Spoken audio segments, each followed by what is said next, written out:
Magandang umaga, ito po ang Mike Abby Live. Sabay na inyong napapanood, napapakinggan sa PTV4, Radyo Pilipinas, IBC 13, at siyempre Facebook page, Mike Abby Live. Ngayon pong araw na ito ng Wednesday. April 2 na po ng ating, siyempre, 2025, Luzon, Visayas at Mindanao. Mga kababayan sa ibayong dagat, muli po tayo magsama-sama sa umagang ito. Ang mga balita sa loob at labas ng ating pamahalaan.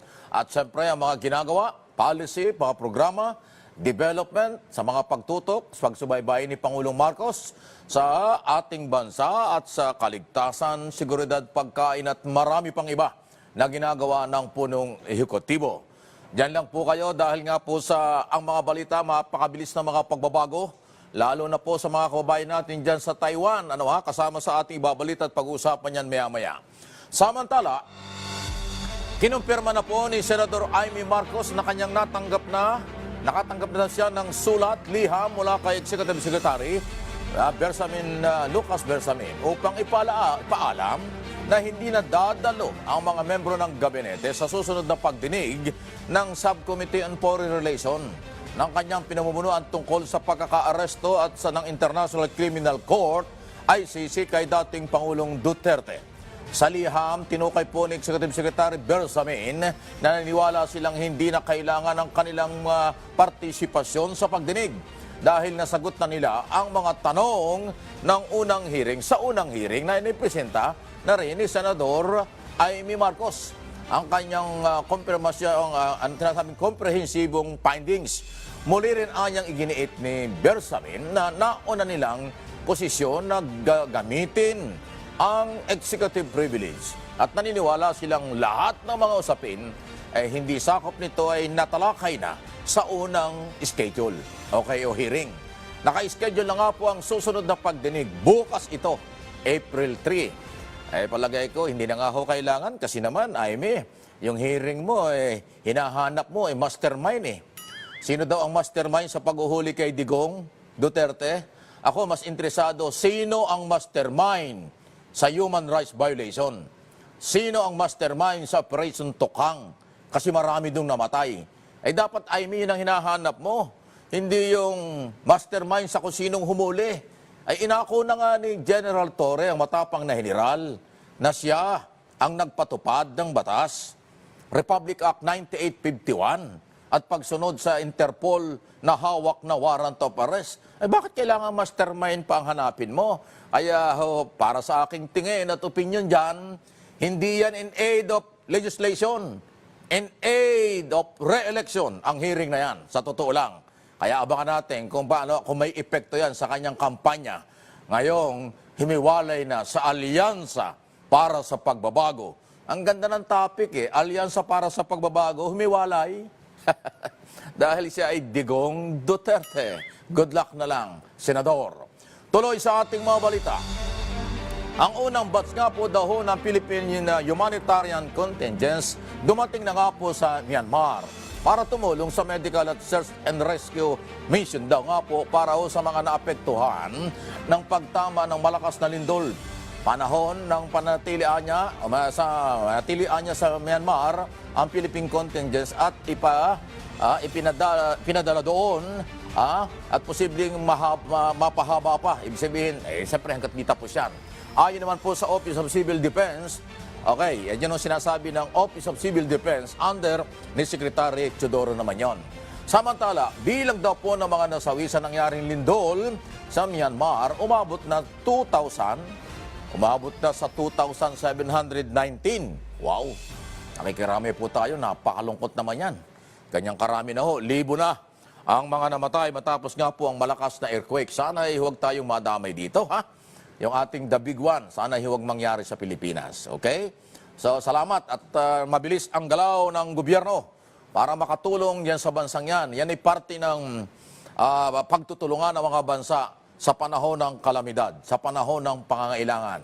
At yung bansang yan nangangailangan. Kaya, nagpadala ang ating Pangulong Marcos at ang ating pamahalaan na makakatulong sa pagsasalba sa mga buhay at mga namatay diyan nga po sa malakas na earthquake. Pinaghahandaan na rin po ito na, ni AFP, Armed Forces of the Philippines, Chief of Staff General Romeo Browner Jr. ang militar sa posibleng pagsalakay ng China sa Taiwan. Ito ay kasunod ng inlunsad na malawakang military exercise ng China sa paligid ng isla. Sa anibersaryo po ng Northern Luzon Command o NORCOM, inatasan po ni General Browner ang mga sundalo na palawakin ang kanilang operasyon. Lalo na't na hindi anya maiwasan na madamay ang Pilipinas sa Sigalot. Kasi magkatabi lang. Alam mo yung Northern Luzon punta nga kayo ng Batanes. Ang madidinig nyo doon na broadcast ay galing sa Taiwan. Di ba? Ayan po yan. Okay? Dahil dyan, ating pong makakausap si Rear Admiral General, siyempre, General ito, Roy Vincent Trinidad, ng Philippine Navy spokesperson sa West Philippine Sea. At nang madagdagan natin tayo ng kaalaman tungkol dito. Okay? General, magandang umaga po. Good morning. Welcome po muli sa Mike Abby Live. Yes, Mike. Magandang umaga sa iyo, sa mga taga-subaybay mo mula dito sa Naval Base Cavite. Kasama ko dito ang mga officers and men ng Fleet Marine Ready Force. Ayun. Good morning, Mike. Sige, unahin natin yan. Bakit po nyo kasama ngayon? Ano ba? Meron bang event? Meron bang pwedeng malaman kami? Anong meron niya sa Cavite ngayon? Yes, tayo ay naggagawa ng ating annual inspection sa kanila. Okay. At sila ay nagagalak, Mike, na kasama sila sa programa mo. Sila ay live audience mo dito, nakikinig sa Ay, ating interview. salamat po ha. Mabuhay ang ating mga Marines, ang ating lahat ng mga sundalo, ang ating lahat ng mga kawal ng pamahalaan, opisyal at kawal ha. Salamat po sa inyong pagtitiwala. General, ganito po, kababalita ko lang yung sinabi at nadinig ko rin naman yung speech ni General Browner. Pwede pang i-extend po ninyo ang dagdag na explanation dito at kung pwede, ano pa yung iba pang instruction dahil nga po na medyo umiinit yung Taiwan, China. Kapitbahay lang natin ito Tubig lang ang pag-ita nito, baka nga tayo madamay. Paano gagawin ng ating military, lalo na ang Navy? Alam mo, Mike, yung ating Philippine Navy and the entire AFP, we thrive on plans. We do a lot of contingency planning. We look at a lot of different scenarios and areas of potential conflict. Hindi lamang ito sa northern part ng ating bansa, but even in our southern border. And even all the way up to the Middle East, kung saan marami tayong mga OFW. Sa makatuwid, kung saan mga flashpoints, may kaukulang contingency plan tayo for those potential flashpoints. Kasama dito, ang southern border, last time we had to repatriate a lot of Filipinos from Malaysia. Kasama dito ang muntik natin repatriate from Middle East 3 or 4 years ago. And kasama rito any potential escalation of the crisis sa Taiwan. So, ang plano ninyo at gagawin kung kinakailangan, huwag naman sana umabot doon, ang mga barko ng Philippine Navy ay pwedeng magamit para ma-rescue, makuha yung mga Pilipino sa Taiwan kung kinakailangan. Medyo marami-rami ito, General. Yes, Mike, sapagkat ito ay kasama sa mandato ng ating AFP to look after the welfare of the Filipino people wherever they are around the world. So, hindi lamang naman barko, pwede naman by aircraft or by providing advanced teams to be able to help them consolidate kung sakali man may mga repatriation efforts ang gobyerno natin. At ano bang feeling ninyo? Ano bang inyong personal na observation dyan? Bakit po nabanggit ito ni General Browner, ang Chief of Staff? Nararamdaman ba? May intelligence report ba kayo? Pwede bang malaman na mukhang may plano na talaga? Although matagal ng plano yan, matagal lang gustong gawin ng China. Napapanahon na ba na gagawin talaga nila this time ang pagpasok sa Taiwan? Tayo naman sa ating contingency planning, Mike, we look at kung saan nakatuon ang bawat unified command natin. When it comes to our southern borders, we have Western Mindanao Command. So pag meron tayong crisis that would entail repatriation of Filipinos from, let's say, Sabah, tutulong ang AFP doon. Sa northern border naman, any potential crisis when it comes to Taiwan, when it comes to Korea, ang nakatuon naman doon ay Northern Luzon Command. Yung sa Middle East naman, nakatuon doon yung ating forthcoming na Strategic Defense Command. But for now, it is joint headquarters looking at the Middle East and other potential flashpoints worldwide. Sapagkat kung saan may maraming Pilipino nakakonsentrate, dapat na andun yung ating AFP. Well, huwag naman sana, pero gusto ko itong itanong. Kung sakali ba na yung paggalaw ng China sa Taiwan, idamay tayo kasi tubig lang ang pag-itan nito. Alam natin na mainit ang China sa atin kahit na mali yung kailang ginagawa, pero tayo kinakainitan din Huwag naman sana idamay tayo. Kung sakaling idamay tayo, anong gagawin? Tayo ba'y naka-ready na? Tayo ba'y nakahanda dyan? Kasi ang Northern Luzon Command ay napakalapit po. Ang West Philippine Sea, talagang yan ay malapit sa area ang pinag-uusapan natin, General. Yes, totoo yan, Mike. In times of peace, ika nga, we have to prepare. So we have to be ready for any potential crisis sapagkat yun ay mandato ng ating AFP. Mahirap naman kung maabutan tayo na hindi tayo prepared. So it's always better to be prepared for any eventuality. Well, pwede mo malaman, magdadagdag ba ng employment, ng manpower? Magdadagdag ba kayo ng facilities? Magdadagdag ba kayo ng kung ano man dapat gawin? Medyo military operation na yata ito, hindi ko na dapat itanong, pero kung gusto niyo paliwanag, di nasa inyo po, General. Ano po? Yes, Mike. Kasama dito sa hanan ng Philippine Navy, yung pag-strengthen ng ating mga naval operating forces, unang sa lahat sa Western Command, and then sa Northern Luzon Command. Yung ating Naval Forces West, kamakailan lamang ay na-elevate to an 08 or 2-star position, Rear Admiral or Major General position. Ganon din sa Naval Forces Northern Luzon. So it's not only the rank, it will also entail a lot of other capabilities when it comes to command and control, when it comes to T4 I-star, cyber, support and sustainment, and of course, the capability to conduct extensive operations. Well, balikan natin itong West Philippine Sea Exclusive Economic Zone. General, alam namin na hindi lang mga barko ng Chinese Coast Guard ang umiikot-ikot dyan. Meron na ding mga napaulat na mga barko ng People's Liberation Army. So medyo nakakabahala yon. Nandyan pa ba sila? Umiikot-ikot pa ba sila, General, sa area natin? Yes, Mike. Batay sa ating mga monitoring, yung illegal presence pa rin ng PLA Navy, Chinese Coast Guard at Maritime Militia ay nandyan sa ating within our EEZ. Kaya ito ay dahilan kung bakit maigting tayo nagbabantay at nagkakandak ng ating mga patrolya not only on sea but also on air. And we are challenging their presence every time may makita tayo, china-challenge natin at pinapaalalahanan natin sila that they are within the exclusive economic zone of the Philippines. Well, ibang issue naman, pero bahagi na rin ito dahil kamakailan lang ay nag-courtesy call kay Pangulong Marcos, nakipagkita, din kay Defense Secretary ang boss ninyo, Gibo Teodoro sa Armed Forces, itong US Defense Secretary na si Pete Hegseth. At maganda yung kanya sinabi, maganda yung ugnayan.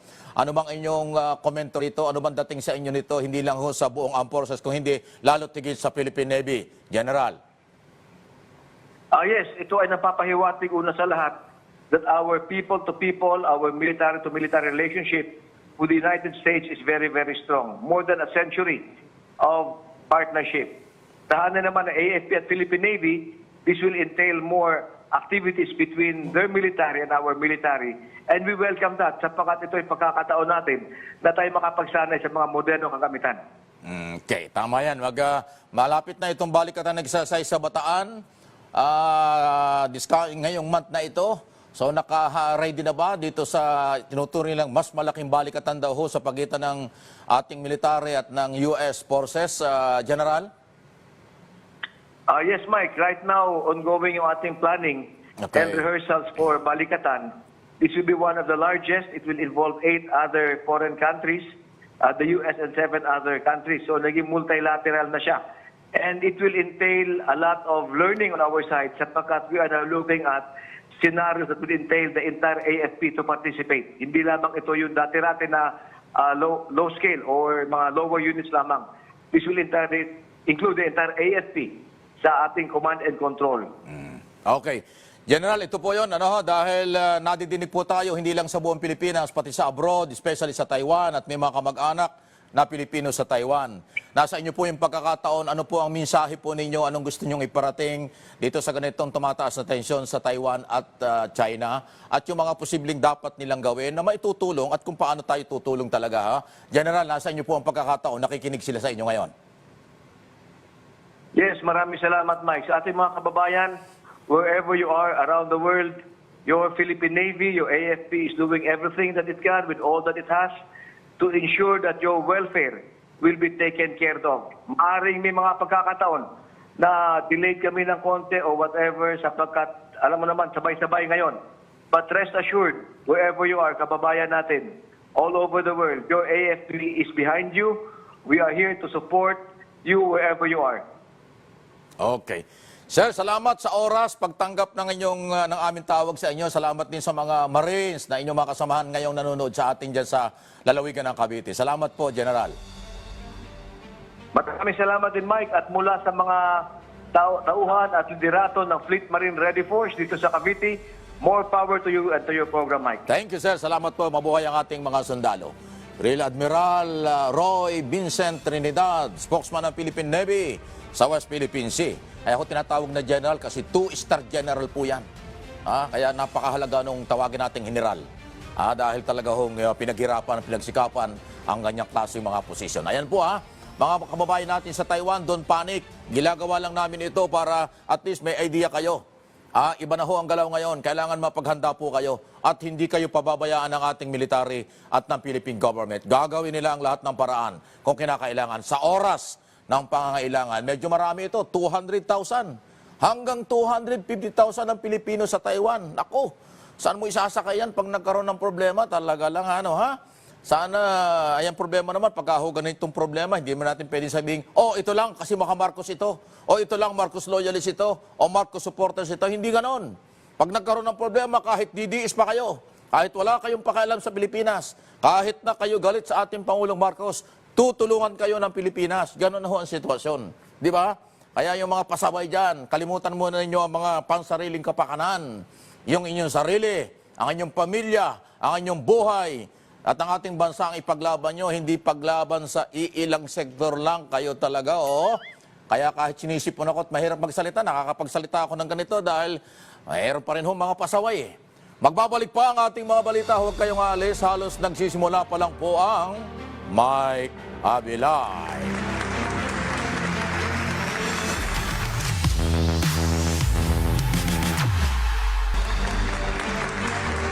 Balikan natin ang ating mga balita. Arestado na ang 49 na taong gulang na lalaki matapos siyang mahulihan ng mga otoridad sa isang entrapment operation sa Paco, Maynila. Ayon sa ulat ng PNP Anti-Cybercrime Group, ECG. Kinilala daw ang suspect na si alias Popoy. Naalala ko, mayroong Popoy kung tawagin na umano'y iligal na nagbebenta raw ng SIM-based GMS, ganon? Lasters at saka text blast devices online. Bawal yan sa halagang 10,000 pesos. Ang text blast machine ay isa anyang device or software nga po na ginagamit upang magpadala ng maraming mga text message ng sabay-sabay sa maraming mga individual. Baka troll ito. Madalas niya itong ginagamit ng mga scammer sa kanilang mga iligal na mga gawain gaya na lang ng mga iligal na pogo. Ayan, may pogo pa. Makaharap niya ang suspect sa kasong paglabag sa Cybercrime Prevention Act of 2012 at Radio Control Act. Ayan. Baka nga ginagamit ng troll ito. Yung mga baser, maraming ganyan. Sabagay, meron akong alam na opisina na mayroong ganyan. Pagka hindi tumigil ang mga ituturo ko sa mga otoridad. Meron akong alam dyan sa Makati na opisina ng mga troll at baser. Biktima ako niyan. Ituturo ko kayo pag hindi kayo tumigil. Kala nyo, papatawarin ko kayo. Tumigil kayo, alam ko ang opisina nyo. Pag hindi kayo tumigil, ituturo ko yan dahil yung mga troll, baser, yan ang salot. Yan nagtuturo ng kabubuhan sa mga Pilipino. Dahil isa lang ang kanilang layunin. Ayan, warning na ito, bago yan. Wala sa script yan. Hindi naman lahat ng program dito, scripted ito. Akin dito, walang script dito. Sasabihin ko ang gusto kong sabihin. Kaya warning ito. Kala nyo, hindi ko alam. Napansin ko lang. Kasi may mga troll until now ayaw tumigil. Kung magsalita kayo, parang wala kayong Diyos. May pagka-evil kayo kung mga manghusga. Kaya pag hindi kayo tumigil, tuturo ko ang opisina nyo. Alam ko ang opisina ng mga troll. Isang tawag lang yan sa PNP. Pwede kayong puntahan dyan. Kala nyo, warning ko to sa inyo. Pag hindi kayo tumigil, magkasubukan tayo, bahala kayo sa buhay nyo. Tuloy tayo sa iba nating mga balita. Police Lieutenant Walin May Arancillo ng PNP. Ito nga po yung spokesman ng Anti-Crime Group Anti-Cybercrime Group. Atin hong makakausap sa umagang ito at makikibalita tayo. Magandang umaga po. Good morning, ma'am. Sir Mike, good morning po and magandang umaga din sa lahat ng nakikinig at nanonood sa programa ninyo. Kayo ba ay humuhuli ng mga ano? Humuhuli ba kayo ng mga troll at mga baser? Actually, sir, kung meron man pong mga violators online regarding po doon sa libel or mga post na may with defamatory content, and ito po ay naglalaman ng mga paninirang puri na makapanira ng reputasyon ng isang tao, ay maaari pong mapanagot sa cybercrime law natin, sir. Pero meron kayong authority na mag-grade sa opisina ng mga troll? Kung sila po ay merong violation sa batas, yes po, sir. Meron po kaming authority to operate po. Yung kasing troll at saka baser, talagang may violation yan kasi nagpapakalat ng fake news eh. At saka yun ang mga bumabanat ng below the belt sa mga tao at personalidad. Kahit sa press family, kay Pangulong Marcos, kay General Torre, at lahat ng mga kinaukulan, pati ako, binabanata ng mga yan. Eh di ba paglabag sa batas yun? For the fake news, sir, or the misinformation, disinformation, and malinformation, ito po ay paglapag sa ating batas, yung Article 154, the unlawful use of means of and other publication and other utterances po. And also po, it will fall din po sa libel, kung ito man po ay nagko-content ng libelous act po or content po. Yung mga post or comments nila po. Mangyari kasi, meron po akong alam na opisina dyan sa Makati na merong ganyang klaseng operation. 24 hours yung kanyang operation, mga baser at troll sila. Pagka nagkaroon ng pagkakataon at ayaw nilang tumigil, kaya winarning ako na, ay baka naman pwede niyong pakipuntahan o i-raid nyo, hulihin nyo yung ganyang klase mga tao dahil yan salot at nanggugulo sa ating lipunan. Lieutenant, ma'am. Opo, Sir Mike, nakakalungkot po na nakaka-experience po kayo ng ganitong klaseng mga mensahe sa social media. And kami po dito sa PNP Anti-Cybercrime Group ay bukas po sa inyong mga complaints nang sa gayon po ay malaman natin, ma-assess natin yung mga ginagawa nila at magawa natin ng agarang action po. Well, kasi ito'y trabaho ng PCO pero medyo nababagalan ako. Pasintabi na sa mga taga-PCO, mga boss. Bilis-bilis na naman ninyo. Ang daming fake news eh. Dito sa Channel 4, marami rin ditong biktima ng mga baser at saka troll. Alam ko kung saan nag-uopisina yung iba dyan, hindi ko nilalahat. Pero alam ko may nag-uopisina dyan sa Makati. Sana makita ito ng PCO at ang PCO maging complainant. Ang Philippine government na maging complainant dyan sa mga baser at troll na yan na patuloy na sumisira sa ating gobyerno at sa mga individual. Major, ano po? Teniente, ma'am. Po, sir, bukas naman po kami 24/7. Okay. Yung pinaka-opisina namin dito sa National Headquarters sa Camp Crame po. Bukas po kami, dito lang kami para tulungan po kayo sa mga complaints po ninyo. Sige, inuna ko lang ho, baka makalimutan ko, pero dako na tayo dito sa ibang mga issue kung bakit kami tumawag sa inyo. Maaari po ba ninyong ipaliwanag sa ating mga kabayan kung paano ninyo na-discover daw ho ang posibilidad na mayroong nakakapuslit na ilan daw ho ng mga kagamitan ng mga empleyado ng POGO mula ho sa mga dating POGO facilities? Aba, mayroon palang ganon. May nagagamit na, nakakalusot. Totoo ba ito, ma'am? Paano ba ito?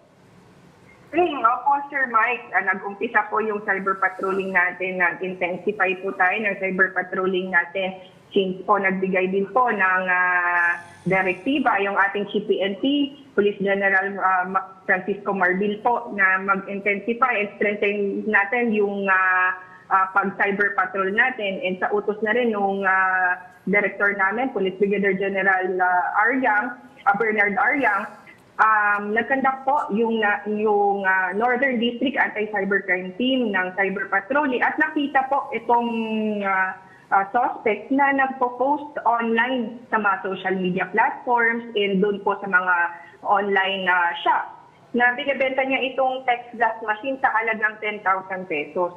And yun nga po, nakipag-engage sa kanila yung mga cyber cops natin at na-confirm po natin sa tulong ng NTC na ito talaga ay text blaster machine po na pinagbabawal sa batas natin. And ayon sa investigasyon po, nakuha niya po itong text blast machine sa dating security guard ng POGO. And yun po, 5,000 pesos po yung bili niya dito and binibenta niya ng 10,000 pesos since kailangan na po na pera kasi birthday niya daw po, sir. Naku, ang babaw ng dahilan. Pero sana, ma'am, ano po, ang ating kapulisan, ang ating NBI, ay alam kong ginagawa naman yung lahat, pero sana may masampulan na talaga. Kahit mga vlogger na mga fake news, o kung ano man hong platform na fake news ang galawan at isong pampolitika lang, ano po, pang sarili. Lalo na ho sa issue ng West Philippine Sea, sana mga identify na po ito mga ito at kasuhan. No one is above the law kasi padami ng padami ang fake news, padami ng padami ang mga kalokohan, pero wala tayong nakikitang nakulong.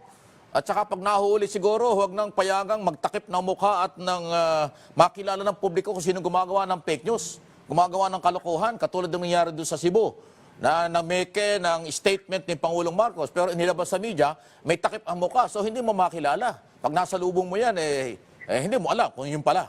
So sana ganon, ano, kung gaano kagarapal ang ginagawa ng masasamang elemento, dapat ay sabayan ng matapang na implementation ng ating mga batas. Tama ba, ma'am? Yes po, sir. Ang the PNP organization as a whole po, sir, hindi naman po tumitigil sa pagmamonitor ng mga ganitong klaseng illegal online activities po. Lalong-lalo na sa mga nagpapakalat po ng mga fake news or misinformation po. And with regard naman po that, nag-investigate naman po kami dito sa PNP Anti-Cybercrime Group and kung meron pong nagko-complain ay agad po namin binibigyan ng action. Yung bang, pasintabi na ma'am, hindi naman ka namin tinuturuan, tanong ko lang, yung bang nakikita natin sa social media, sa Facebook, sa YouTube, sa TikTok, lahat-lahat to ng mga social media account na naglalabasan na talagang garapalan, pambabastos, panlalait, wala talaga sa lugar ang ginagawa After views, subscribers only ang kanilang galawan. Hindi pa ba sapat na basihan yon? Kailangan pa ba na mayroong complainant? Kailangan pa ba na may magpunta sa inyo para magreklamo siya ay biktima? Hindi pa ba sapat yung nakikita natin para maging basihan ng investigasyon ninyo sa atin sa PNP? Kasama na rin natin ng NBI, ma'am. Sir, regarding that matter, sir, sa mga posts po, ay kami po nagkakandak ng investigation. Pwede naman po kami mag-start ng investigation dyan, and which is ginagawa naman po namin, kahit i-report lang po sa amin dito. Pero po, pag magsampa na po ng kaso, ay kailangan po talaga natin ng complainant po kasi isa po yun sa requirements ng court para po mapasok po yung case na pinafile po natin. So, hindi pwedeng maging complainant ang gobyerno o kayong nandyan sa anti-crime group o anti-cybercrime group dahil kayo yung lumalaban dito, hindi pwede yung ganon. Kailangan pa rin na yung mga alleged victim ay humarap sa inyo, may sinumpang salaysay, nakatunayan sila nagreklamo, ganun po talaga ang kailangan pa. Tama ba? Yes po, sir. Kailangan po talaga na meron pong complainant dun po sa mismong sa party po or sa mga nabiktima po na pupunta sa amin para po mapapasok yung ipafile natin na case po. So, when it comes to the operation and investigation po, PNP Anti-Cybercrime Group na po yung bahala. Ay paano kung walang reklamo? Paano kung walang complainant? Yun ang mahirap wala na tayong gagawin. Wala na tayong papayal na kaso, ganun ba? Ang ginagawa po namin dyan when it comes to the filing ng complaints po, sir, nagre-request po kami dun sa mga social media platforms ng pag-take down ng mga posts na ito. And also po, nagre-reach out din po kami sa mga parties involved regarding po dyan kung meron man pong na-victimize dito, nang sa gayon po ay malaman natin din kung anong action na gusto nilang gawin. Katulad nitong huli na lang ito, katulad itong ginawa ni Popoy, inamin na nga ninyo na binebenta ng halagang 10,000 pesos. So ito, nangangailangan po ba ng complainant ito? Hindi ba pwedeng gobyerno na ang complainant dito o PNP na ang complainant dito dahil may mga devices, may mga illegal na ginagawa ito, ma'am? Case-to-case basis din po regarding po dyan, sir. And dito naman kay Popoy, sir, ang nangyari po kasi, sir, kami mismo, sir, yung nakakita ng illegal online activities niya po and nakagather po tayo ng enough evidence file a case against him po, sir. Kaya po nagkaroon po tayo ng entrapment operation and also po nakipag-ugnayan po tayo sa NPC po. And na-confirm po natin na yung mismong device na yon ay confirm po na text blaster. Kaya po naging successful yung operation po natin. Okay. Sige, salamat ma'am at sa inyong oras pagkakataon. Huwag kang ma-open doon sa mga tanong ko. Gusto ko lang kasi dahil mabilis na aksyon at papanagutin ang mga taong nasa likod nitong mga kalokohang ito. Dahil kasi lumalala, ma'am, inuulit ko, lumalala ang fake news, mga troll, mga buzzer na nakakasira sa seguridad ng ating bansa, pagkatao at imahe ng mga Pilipino.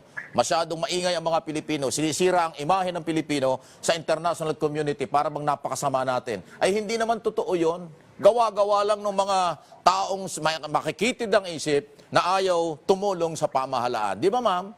Tama ba? Mali?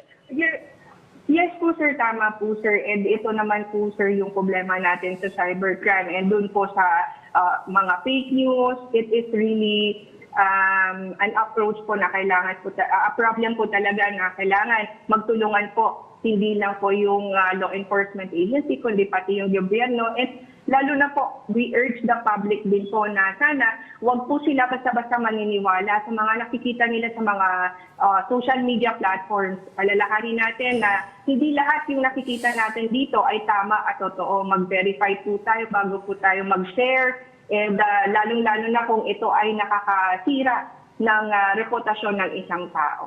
Tama po yan. Salamat po sa oras, pagkakataon at pagtanggap ng aming tawag. Huwag po kayo magtatampo sa amin. Gusto ko lang ganun ako magtanong, direct to the point. Ayaw ko ng mga paligoy-ligoy na usapan. Salamat po, ma'am. Ingat po kayo. Mabuhay ang ating kapulisan. Sir Mark, makakaasa po kayo na ang PNP Anti-Cybercrime Group at ang buong kapulisan ay handa po sumagot at tumulong po sa inyo at kung sino man po yung nangangailangan ng assistance po namin. Maraming salamat po at God bless po sa inyo at sa program ninyo. Salamat po. Salamat, ma'am. Ingat po kayo. Mga kaibigan, si Lieutenant Wallen Arancillo po ang tagapagsalita ng anti-crime, cybercrime issue ho tungkol dito sa ating bansa. Ayan, kaya ho binabanggit natin kasi wala Palala ho ng palala. Kung mapapansin ninyo, grabe ho talaga. Parang yung ginawa ng hanap buhay, ginawa ng palabigasan ng mga naninira sa reputasyon ng ibang tao, sa gobyerno at sa mga Pilipino ng ibang sektor na ayaw tanggapin at ayaw tumanggap ng katotohanan. Talaga lang matindi talaga sila. 9:38 na po ng umaga, tuloy-tuloy ang mga balita sa Mike Abby Live. Pagpapatupad ng mas mahigpit na patakaran sa deployment ng mga Pilipino sa Myanmar. Pinag-aaralan daw ho ng pamahalaan dahil sa pagdami daw po ng mga Pilipino nagiging biktima ng scam hubs, ganon, sa nasabing bansa. Ayon sa Malacanang, biktima na nga ng earthquake, nagiging biktima pa ng ganyan. Ang lupit naman ninyo, Yan ang sinasabi natin. Ingat po kayo. Maraming mapagkunwari para lang ho sa interest nila at makabiktima ng kapwa Pilipino. Ayan, talaga lang Sige, mga Pilipinong kulong daw po sa Qatar. Ayan, dahil sa hindi autorisadong political demonstration. Nakausap na daw po ng labor attaché nga po natin ng Pilipinas na magsisilbi nila ang abogado. Ayan, Samantala, Senate President Francis G. Escudero, pinapupurihan ang Department of Foreign Affairs at Department of Migrant Workers dahil sa mabilis na pagbibigay daw po ng tulong sa mga Pilipinong naaresto. Yung Pilipinas ay mabilis gumalaw. Pero yung mga organizer, nag-utos, gumawa ng rally, nasa na kayo? Lahat kayo nagtatago na ngayon. Magaling kayong mag-organize ng rally laban kay Pangulong Marcos, pero pag nahuli kayo, ang gobyerno ni Pangulong Marcos at ang mga Pilipino ang gagastos pa para kayo isalba. Saan kayo kumukuha ng kapal ng mukha? Di ba? Sa totoo lang, hindi naman kasi pwedeng pabayaan ng gobyerno ang mga Pilipino kasi lahat ng Pilipino, basta may problema, obligasyon, mandatory or mandato ng Philippine government tulungan ng mga Pilipino sa abroad. Kaso yun naman, wala namang kaugnayan sa trabaho yan. Kayo ay mga nagrarally na nagpapabagsak sa gobyernong Pilipinas. Nagrarally kayo dahil pro-Duterte kayo. May karapatan kayo dyan pero wala sa lugar. Kaya kayo pinapanagot ng Qatar government. Ngayong may problema kayo na milyon-milyon pera ang kailangan. Magkaano? Walang-kulang na 1 milyon daw ang kailangan sa bawat isa Tapos yung mga abogado pa at kung ano-ano pa. Di ba't hindi kayo humingi ng tulong doon sa inyo pinaglalaban? Ba't hindi kayo humingi ng tulong sa inyong mga organizer? Doon sa mga vlogger na kayo inuutosang maggawa ng rally. Oh, tapos ngayon may problema na, eto na naman. Kaya masalamat kayo, mabait, mapagmahal si Pangulong Marcos. Kahit na nilalait nyo, kahit binabastos nyo, tinutulungan pa kayo. Di ba? Tapos pagkatapos kayong matulungan, sigurado magrarally na naman kayo. Kung dito kayo pauwi sa Pilipinas, rally na naman kayo. Babanatan na naman nyo ang taong tumulong sa inyo. Ang kapal ng apog nyo. Di ba? Anyway, balik muna tayo, break muna tayo. Nagpapakatotoo lang, real talk lang yan. Pag nagalit kayo, bahala kayo sa buhay nyo. Magbabalik pa ang ating mga balita dito po sa Mike Abby Live.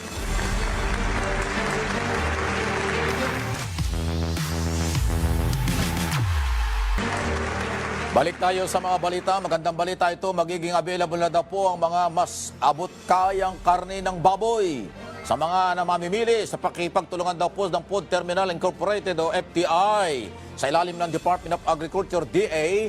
Ayan ho. So pagkain ito. Ito yung food security program ng ating gobyerno. So marami na ho. Pag sinabing Food Terminal Incorporated, yan po ang malawakang monitoring at dagat ng mga pagkain natin. Ayan o, na nanggagaling daw ho, saan galing sa Thailand ba ito? Okay? So ayan po. So lahat ng paraan ginagawa ng gobyerno para mapababa at magkaroon ng sapat na supply, mura na, sariwa pa. Ayan ho, hindi lang sa karne. Lahat ng mga pagkain po yan, ginagawa yan ng ating gobyerno. Huwag na nating isa-isahin. Lahatin na natin. Kasi kaya nga, food security program. Okay?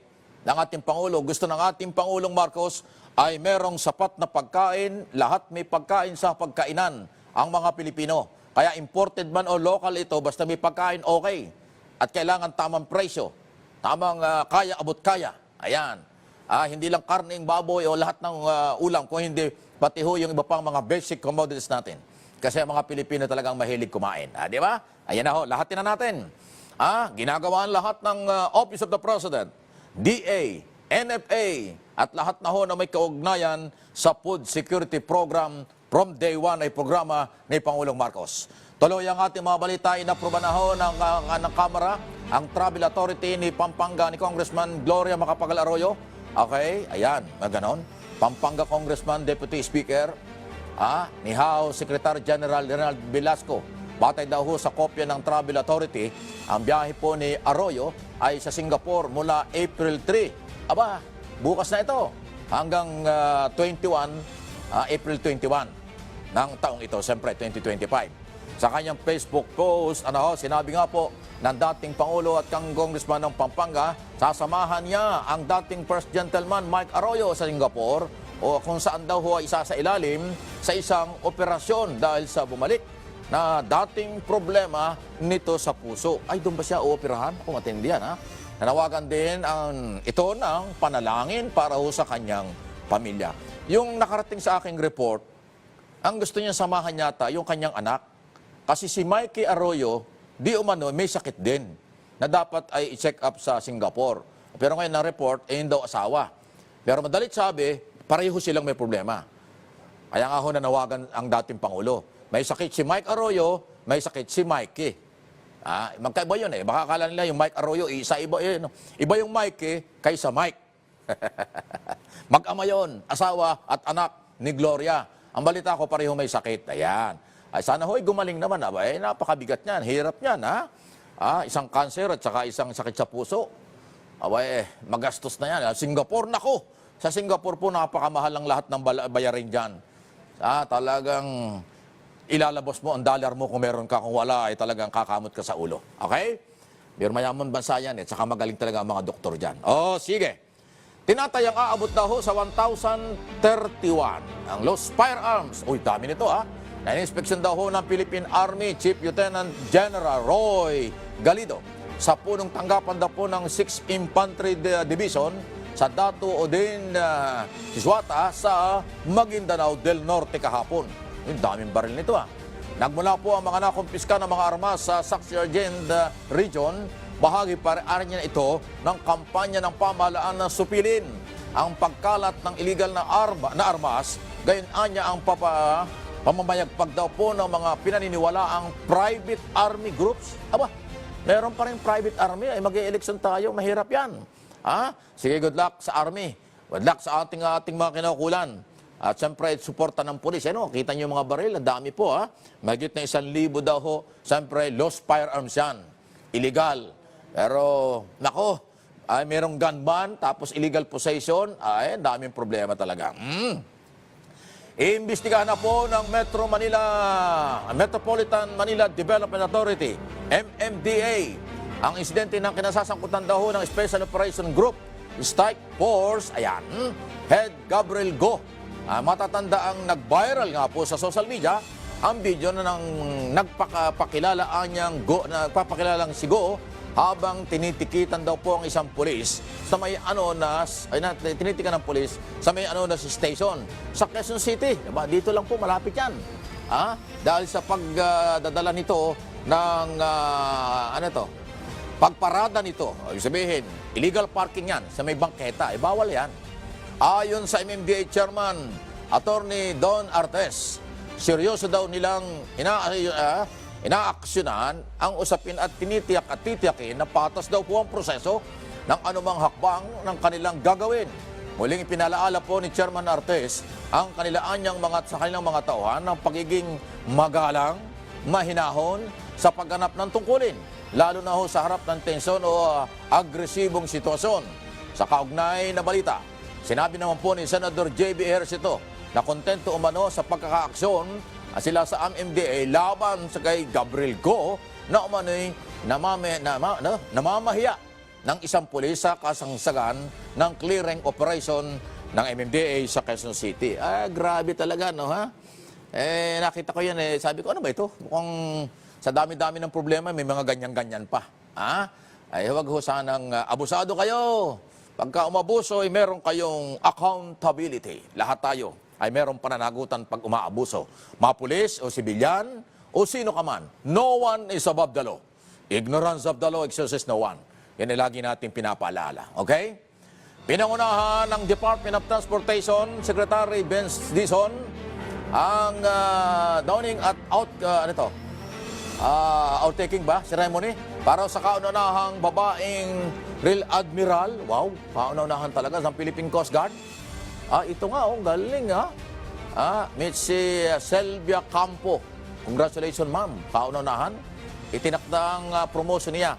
Si Selvia Campo noong March 25. Kasabay ho ng pagdiriwang ng National Women's Month. Wow, galing naman. Araw ng kababaihan, tapos general or na-promote. Salamat po. Okay? Formal lahong nagkakilala sa seremonya sa PCG, National Headquarters dyan sa Maynila. Wow, kauna-unahang Real Admiral ang Philippine Coast Guard. Ayan nating ihaharap sa China. Aatras ang China pag nakita niyang babaeng admiral yung kanilang makikita. Ayan, kauna-unahan. Ang galing, Congratulations sa inyong pamilya. Salamat po at kaya ng lalaki, kaya rin ng kababaihan. Kaya ng kababaihan, kaya rin ng kalalakihan. Ayan ho ang madalit sabi dyan. Okay? Ng mga trabaho. Kahit sa military, o kahit sa PNP, may mga general na military. Tama ba? Meron ba? Colonel yata. Wala pa akong nakitang general. Alam ko, meron din yan . Sa pulis, ilan na yan? Si General Pajardo, di ba? Babae. Abogada pa. Ayan. Kahit saan pwede ang general. Minsan nga, mas matapang ang babae kaysa lalaki. May mga lalaki na, alala. Alala. Nananawagan po sa publiko ang Metro Manila Development Authority, Metropolitan Water Works pala, and Sewerage System, MWWS, naloko na, na magtipid daw sa tubig, paggamit ng tubig. Kasunod ng pagsisimula ho ng tag-init, kung saan base daw sa kanilang datos, tumaas ng 6% ang water consumption daw ng tubig. Sa ganitong panahon. Edi, magtipid tayo para mabawasan ganon. Ayon naman po sa MWWS Department of Manager Patrick Dizon na hindi anya lamang dapat tuwing tag-init magtipid ng tubig. Sa halip anya gamitin ito sa buong taon. O kahit na tag-ulan, magtipid tayo ng tubig. Ganon? Kahit bumabaha, tipid tayo ng tubig. Yan dapat tubig baha, dapat iniipon para pandilig man lang ng halaman pag summer. Wala, tapon tayo ng tapon . Sa ibang bansa, tulad sa Singapore, yan, ang tubig dyan, ang tubig sa kanila, hindi tinatapon, recycle lang, paikot-ikot lang. kahit nagamit na, dadaan doon sa kanilang masin, pwede uling gamitin. Di ba? Pero mayaman sila. Hindi tayo tapon ng tapon eh. Tapos pagka nagtag-araw na, ayan, kulang na sa tubig. Kung kailan pa naman mainit, malakas tayo sa tubig kasi ligo ng ligo, palit ng damit. Sala sa init, sala sa lamig yung kanyang mga announcement eh. Pag tag-ulan, pinababayaan natin tumapon ng tubig. Pagka naman tag-araw, magtipid tayo sa tubig. Talaga lang, ha? Kailan kaya sila matututo, ha? Marami tayong tubig ulan eh, sinasasayang lang, nakakamatay pa nga, di ba?